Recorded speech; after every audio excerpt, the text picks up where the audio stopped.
لنډه کیسه رټلی ځواب.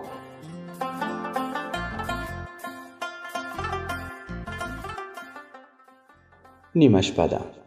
ترنګ ترنګ په موبایل مې زنګ راغی. دریم زنګ سره مې موبایل پورته کړ. ومې ویل سلام، راغبرګه یې کړه. دا څو ورځې چیرې یې؟ سوړ حوصله مې وکړ. ما وویل دا څو ورځې کېږي چې مزدورۍ پسې له کوره ووځم، خو تش لاس کور ته راشم. کار غریبي نشته. موبایل کې مې کارت نه و او همدا اوس مې کارت هم جمع کړو. راته یې وویل ته چې ځان نشي ساتلی، موبایل ته کارت نشي اچولی، نو بیا ما څنګه ساتي؟ زما لپاره به ولور له کمه کوي او هسې هم زما دا غریبانه ژوند چندان نه خوښیږي. همداسې حیران پاتې شوم. یو دوه مې له خولې ونوتل. را لنډه یې کړله. بل ځل راته زنګ ونه وهې.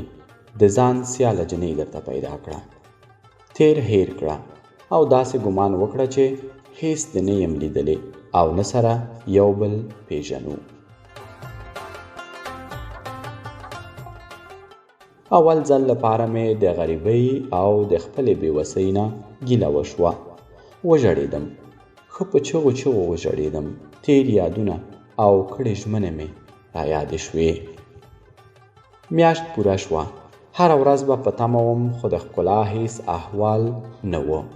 د ښکلا ټوکې او نخرې، مستي او نازونه راته مخې مخې ته کېدل. دا مې زړه نه منله چې ماته د ښکلا داسې ویلي وي. 6 میاشتې تېرې شوې، خو ښکلا مې نه هېرېده. ما هم شپه ورځ مزدوري کوله. د غریبۍ له پیغور نه مې ځان خلاصوه. صبر مې پای وموند. موبایل مې راواخیست. ښکلا ته مې زنګ ووهلو. نمبر یې بند و.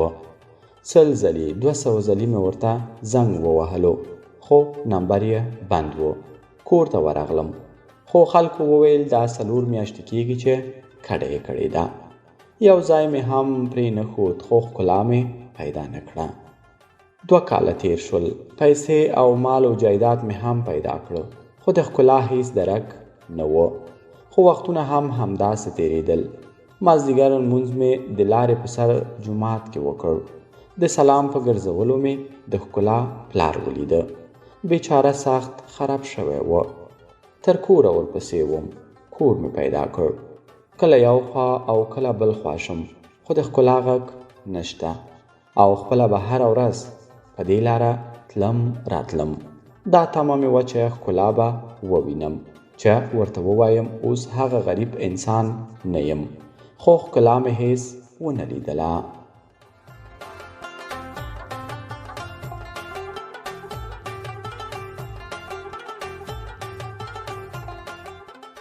یوه ورځ مریم چې د ښکلا د تره لور وه، زموږ په راز هم خبره وه، ومې لیده.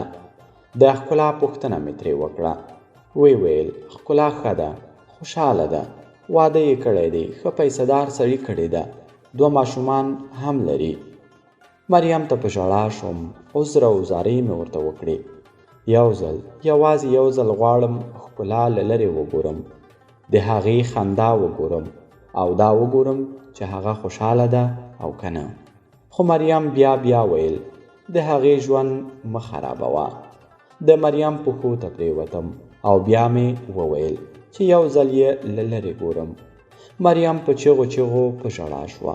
په خوا کې راسره په خاورو کېناسته او وی ویل ښکلا دومره لرې تللې ده، که ته څومره وغواړې هغه نشي لیدای.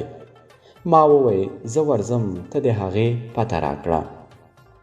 مریم وویل ای ورور جانه، له کومې ورځې چې تا ته ښکلا ځواب درکړ چې نور راته زنګ ونه وهې، په هغې ورځ ډاکټرانو ښکلا ته ځواب ورکړی و چې ته ژوندی نشې پاتې کېدلی. نه یې غوښتل تا ته یې ووایي. د ښکلا سرطان و. یوازې 1 میاشت وخت یې درلوده. ښکلا ما ته هم قسم را کړی و چې دا خبره به تا ته نه کوم، او ښکلا ځکه تا ته د غریبۍ پیغور درکړی و چې ته له هغې څخه کرکه وکړې، هغه هیره کړې. د همدې خبرو په اورېدو سره مې ځان ته څپېړې ونیولې او ښه په چغو چغو مې وژړل.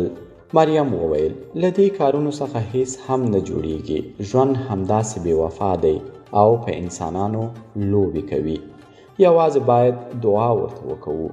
همدا وه چې په سلګو زه او مریم دواړه د ګلانو له ګېډیو سره د ښکلا قبر ته ورغلو او د قبر پر سر مې هم ورته ښې ډېرې اوښکې تویې کړې او همدا ګیله مې هم ترې وکړه چې کاش یو ځل خو دې له ما سره لیدلی وای.